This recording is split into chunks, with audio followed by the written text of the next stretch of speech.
Hello. Hi, Sarah. Hi, Evelyn. How are you? I'm doing all right. It's a bit hot here So in New hot. Zealand. It's a bit cold in Manchester. It's a bit cold in Manchester, but that's how it goes. That's how it's always gone. So Right. how's it been? How's it been being back? Yeah, amazing. I think I've been back here since just before Christmas. Um, Key observation is that there's a real feeling of hope, I think, with the new government and with Jacinda as the leader, especially with our generation of people. I think the year before, when I was back here and it was leading up to the election, there was just sort of despair and frustration at the national government, and because so many of my friends are either academics or in creative industries, there was frustration and disappointment. But now there seems to be a feeling of hope and excitement, and thinking about the potential for our generation to have more of an impact on the government. So that's been really rad. That's been really cool. When I've been around talking to people and feeling that optimism it's amazing. Awesome. Yeah. And you've been able to catch up with a few Impolitikal related people as well, including our esteemed politics editor, Oliver Chan. How was that? Yeah. What did you guys get up to? Good times with Oliver. We had lots of casual brainstorming sessions over some wine and some beers. Oliver's really keen to get cracking with interviewing some people to sort of boost his political content on Impolitikal. So that's super exciting. We met with David Hall from the Auckland University of Technology. And that was really fantastic, finding out about his research that he's going to be doing mostly in the area of climate change this year. Then we also met with the fantastic and inspiring Carrie Stoddart-Smith, who's working for Te Puni Kōkiri out in Māngere. And so she was telling us about her new research directions and new policies that they're looking to develop for the Māori community in Auckland. So both awesome people, both young people, both on the ground working really, really hard in Aotearoa. So that's been really choice. Sad to miss Hannah, our other editor, breezed through New Zealand but didn't manage to catch up with her. But of course she's doing really well with her writing, and was recently published a first person piece about the marriage laws being passed in Australia. So we're really proud of her as well. So it's been times. Yay! Cool. Yeah. And was that the first time you'd met David in person after Fair Borders? Yeah. It was the first time I met David in person, but I felt like I knew him quite well because he edited one of probably my most personal piece of writing I've ever written.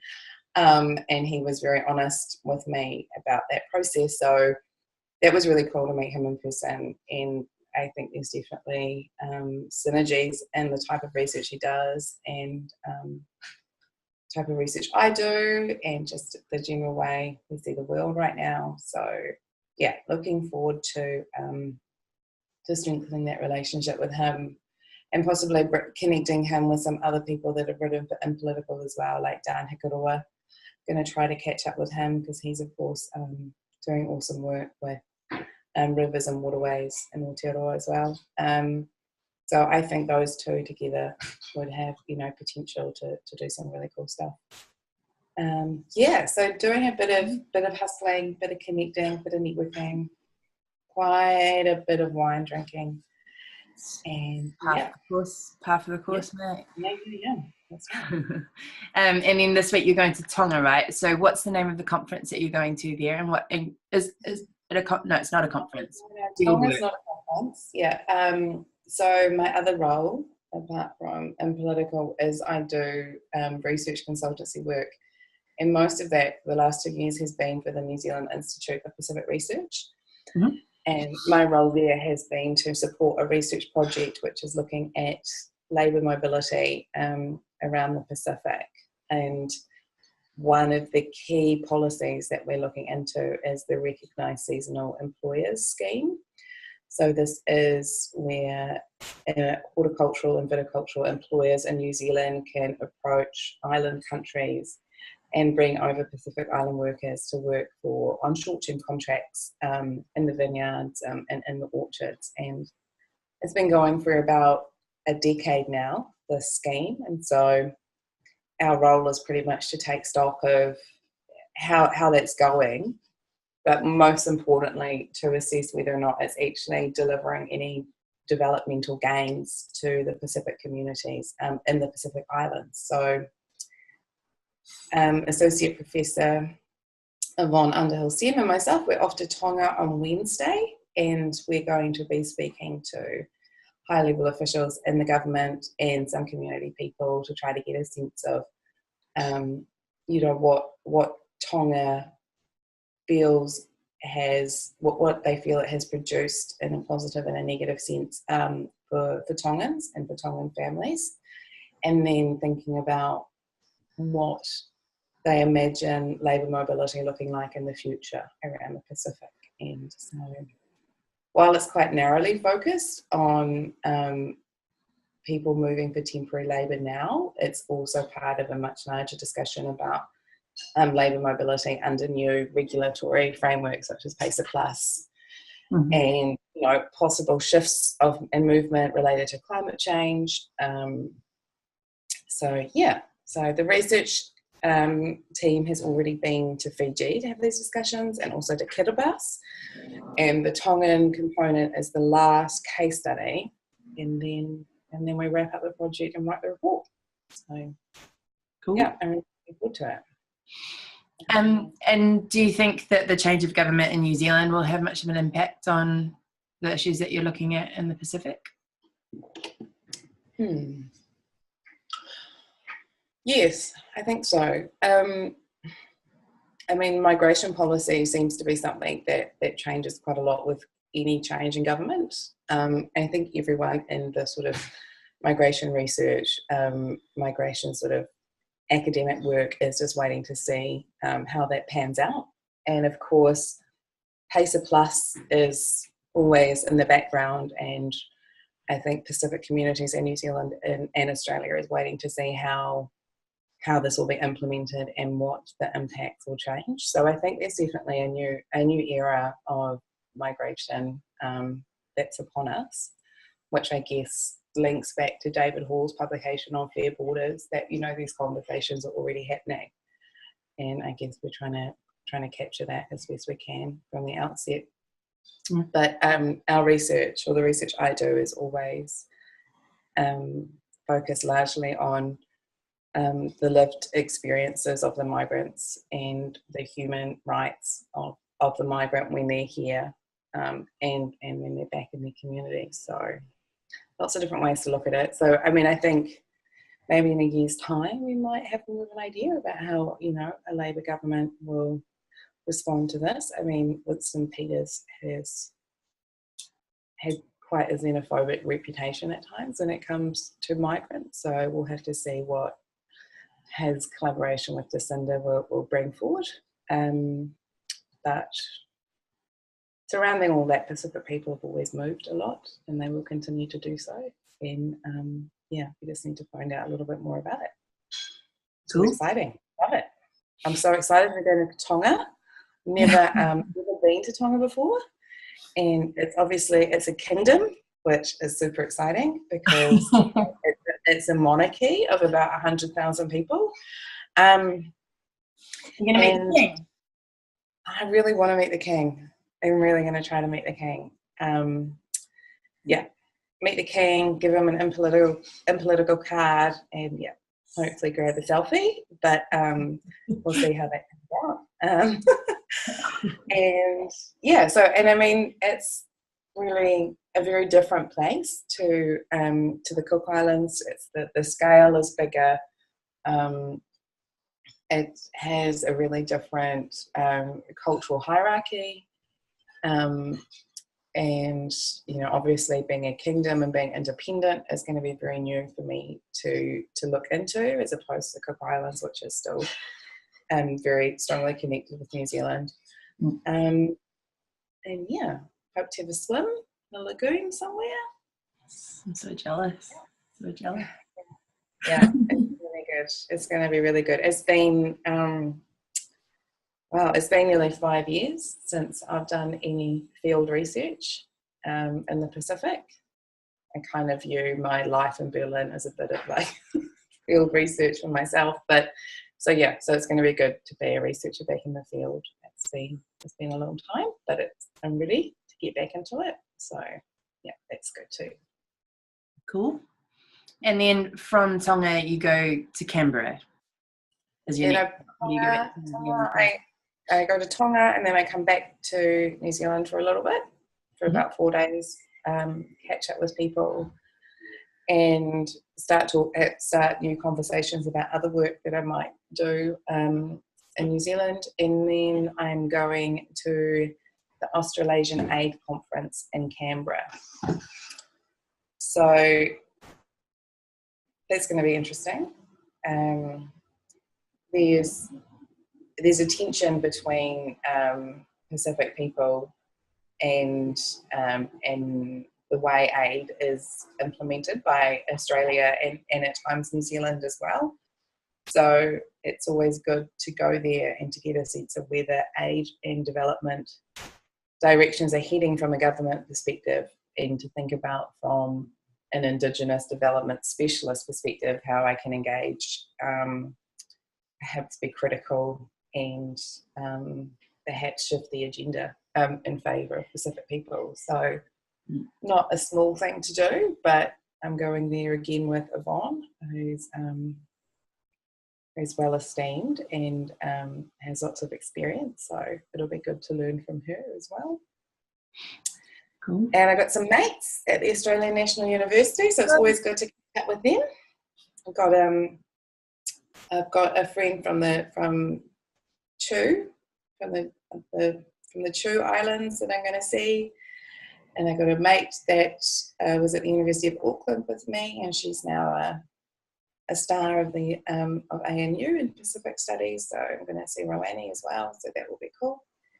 And yeah, networking. Cool. Good stuff.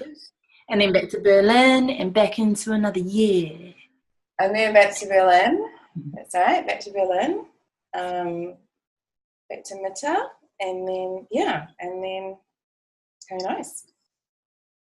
I guess I just wanted to ask as well, like when you look ahead to the year ahead for Impolitikal, like obviously towards the end of the year, last year, we had a lot going on with Hannah and Oliver coming on board, which I think we both agree is pretty rad, and has injected some energy into the situation in a really good way. So what are your thoughts and feelings about 2018? What are you excited about? What are you interested in? What do you hope we can kind of do, and what sort of ideas do you want to explore? Ooh, it's not a small question, Sarah. One at a time. Let's break it down. What am I excited about? I think from being back in New Zealand, I think I'm really aware that Impolitikal has a good reputation for delivering really substantive and high quality pieces of writing and journalism. And I think for me, what I want to do is I want to build on that reputation, and I want to do that by still getting out, still talking about the website, talking about the brand with people, but also making sure that we keep delivering really high quality content, which is focused on really relevant topics or themes or ideas. I think now that there's 4 of us, there's a lot more opportunity for us to write together and to feed off our dynamic interests, and to produce something that's really interesting. I think there's opportunities to perhaps revisit what we've written before, and to check in with that content and to see how relevant it is still, or if there's been changes. So like a little bit of a chronology, I guess, of what we've published so far. It'd be good to we've got the 4 editors, but we've obviously got connections to really great writers who I think are keen to publish with us, and it would be good to strengthen their relationship with the website and their profile as kind of regular writers or regular contributors, or even just providing commentary on current events or other pieces of writing that may have surfaced through the media. Always super excited for work within Impolitikal. Really looking forward to a team meetup because this by remote working has its challenges, definitely. Also its benefits, because I think we bring such a unique voice to media, being all born and raised in New Zealand but living overseas. So having our position and our perspective of current events being influenced by where we've travelled to, where we live. And kind of our point of reference overseas. So, but it'd be good to get us all together and to meet, and those moments definitely, energise us all to keep going. High on the agenda is for us to make it more sustainable financially, and to start to promote ourselves to funders and government agencies, and to really put a stake in the ground and say, look, this is what we do, this is important, this deserves resource. We're providing something that people really value and that people aren't able to get anywhere else. So that's a big one for me. I think that's something, I feel like that's close, Sarah. I feel like that's real close. Yeah, me too. Well, I think, I think having had extra hands on deck over the last few months, and I've had a bit more time to spend on the behind the scenes kind of side of Impolitikal. Like, that's just been amazing to finally have a chance to zoom out and go, how do we want to do what we're doing, rather than what I feel has been happening since we started, which is just like, ball's rolling, we have to keep up now, because for reasons that like starting the site and then doing my masters and not having necessarily expected that, and then just all the stuff that's come along the way, and that's been fine, but it's so nice to be to feel like we're kind of a bit more organized and able to think strategically and look ahead and plan, rather than just kind of trying to chase our tails a little bit. But I think we've done pretty well, all things considered, so I'm excited too. I'm really excited. I think it's going to be What are you looking forward to? What am I looking forward to? I'm looking forward to, I don't know, I think the same things you are.